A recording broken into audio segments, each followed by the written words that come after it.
अच्छा बताइए, क्या अकबर महान था या महानता थोप दी गई?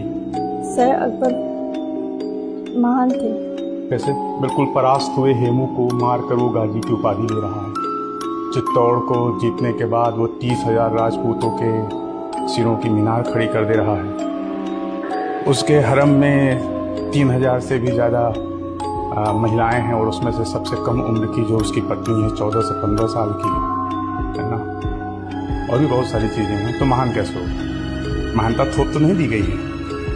खास तौर पे इतिहास लिखने के क्रम में जो भारतीय शासक रहे हैं उनको कम दिखाओ और जो हमलावर रहे हैं उनको ज़्यादा दिखाओ। सर लेकिन जो अकबर के इस पक्ष को आप जानती हैं कि नहीं? सर जानते हैं। तो फिर महान कहाँ से हो गए? और वही इतिहास पढ़ा है जो एनसीईआरटी लिखा रही है। अभी हाल ही में एक रिट दायर हुई जिसमें लिखा गया था कि औरंगजेब ने मंदिरों का निर्माण कराया, मंदिरों को सुरक्षा दी, लेकिन जब रिट दायर करके पूछा गया कि इसका स्रोत क्या है तो एनसीईआरटी नहीं बता पाई।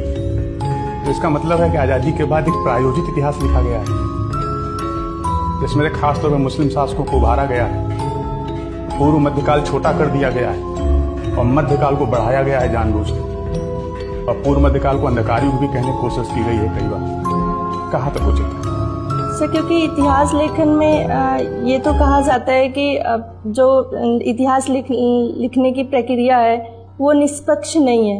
मतलब जो अब तक इतिहास लिखा गया है, अब नए तरीके से इतिहास लिखा जाना चाहिए कि नहीं? जी बिल्कुल सर, क्योंकि समय समय पर चीजें नई नई पता चलती रहती हैं तो उसके बेसिस पर। Very good.